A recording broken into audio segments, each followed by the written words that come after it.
रावण के पुतले में आई चुड़ैल की आत्मा। बहुत समय पहले की बात है।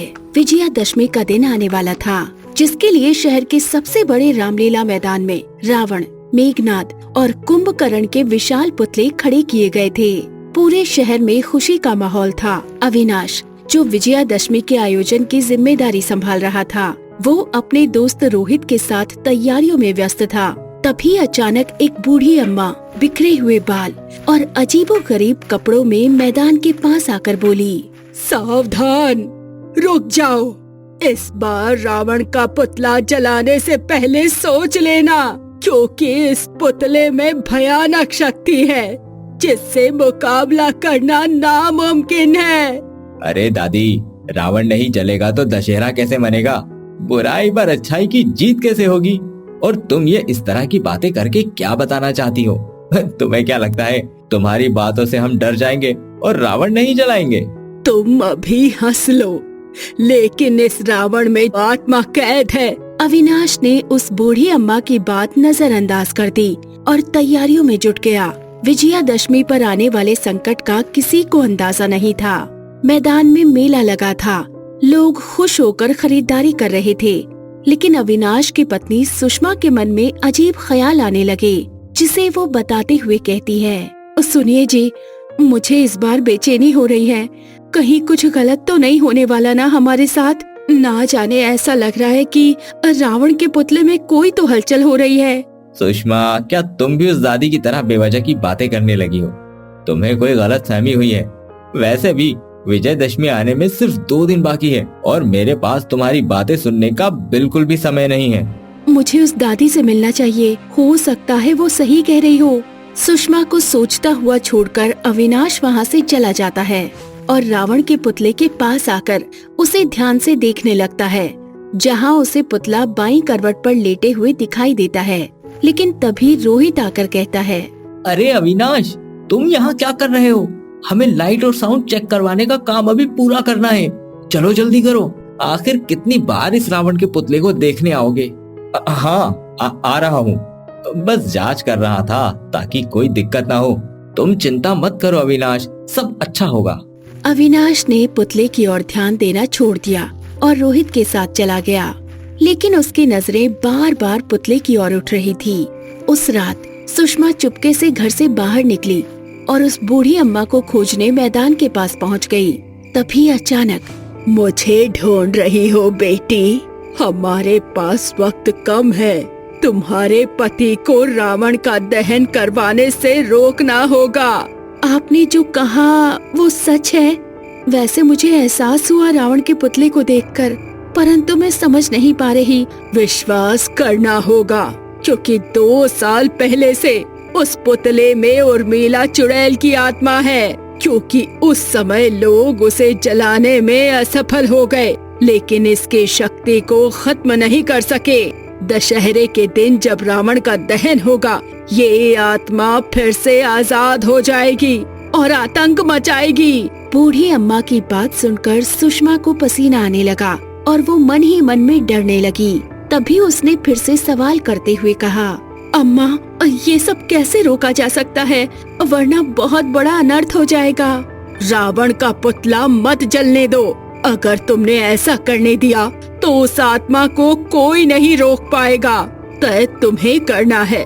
बूढ़ी अम्मा की बात सुनकर सुषमा आधी रात को रावण के पुतले के पास गई, जहाँ का मंजर डरावना और दर्दनाक था, क्योंकि पुतले में मौजूद आत्मा खून के आंसू रो रही थी। सुषमा ने डरते हुए कदम बढ़ाए। तभी पुतले की आंखों में लाल रोशनी चमक उठी और अंदर से भयानक आवाजें सुनाई दी। यहाँ क्यों आई है? क्या तुझे अपनी जान प्यारी नहीं? आखिर तो जान ही चुकी है मेरी सच्चाई।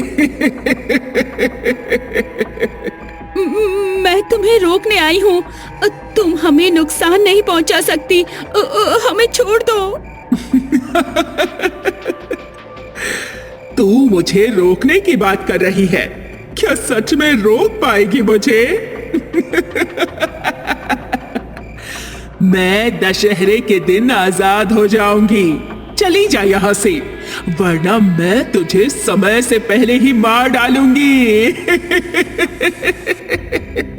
सुषमा ने अपनी हिम्मत जुटाई और वहाँ से निकल गई। जिसके बाद अगली सुबह उसने सारी बातें अविनाश को बताई, लेकिन अविनाश ने उसकी बात को फिर से मजाक में टालते हुए कहा, सुषमा, ये सब पागलपन है। एक बेजान पुतला हमें नुकसान नहीं पहुंचा सकता। तुम्हें समझाना मेरे बस की बात नहीं है। तुम इसे पागलपन समझते हो, परंतु मैं रात में खुद उस पुतले के पास गई थी। मैंने उसकी आवाज सुनी। बस करो सुषमा, हर बार तुम खुद रामलीला की तैयारी में इतना ध्यान देती हो, लेकिन इस बार ज्यादा सोच रही हो। सब कुछ ठीक होगा। विजयादशमी का दिन आ गया। मैदान भीड़ से भरा था। रावण दहन के समय जैसे ही मंत्री जी ने आग से तीर चलाया, पुतला जलने लगा। लेकिन तभी अचानक पुतले से चुड़ैल की आत्मा जोर से हंसते हुए बोली,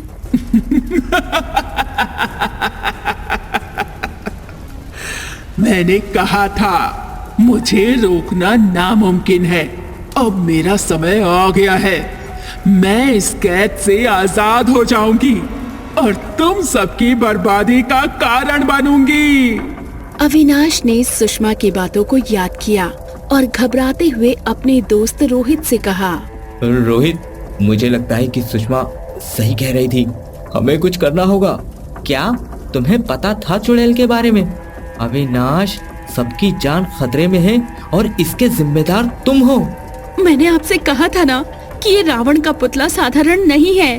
अब हमारे पास समय नहीं बचा है। हमें बूढ़ी दादी की मदद लेनी होगी। रावण के पुतले में चुड़ैल की आवाज सुनकर सभी लोग डर से मैदान से भागने लगे। लेकिन तभी वो बूढ़ी अम्मा फिर से वहाँ आई। मैंने पहले ही चेतावनी दी थी। एक तरीका है इसे खत्म करने का। हमें बताओ अम्मा, क्या है वो तरीका? तुम्हें आत्मा को वापस उसी पुरानी जगह लेकर जाना होगा ताकि हम उसे मुक्ति दिला सकें। और उसके लिए इस रामलीला मैदान के पुराने पीपल के पेड़ के पास जाना होगा। रोहित और अविनाश हिम्मत जुटाकर पीपल के पेड़ की ओर बढ़े। चुड़ैल की आत्मा उन पर हावी होने लगी। हर जगह चीजें बर्बाद हो रही थी। घर गिर रहे थे, बिजली के खंभे उखड़ रहे थे, लेकिन उन्होंने हार नहीं मानी। तभी अविनाश ने पेड़ की जड़ें देखी जो बहुत पुरानी थी और अम्मा से सुना कि आत्मा यहीं मरी थी और यहीं जलानी होगी। उसने माचिस निकालकर सूखी लकड़ियां जलाई। इसी बीच चुड़ैल भयानक रूप लेकर चीखने लगी।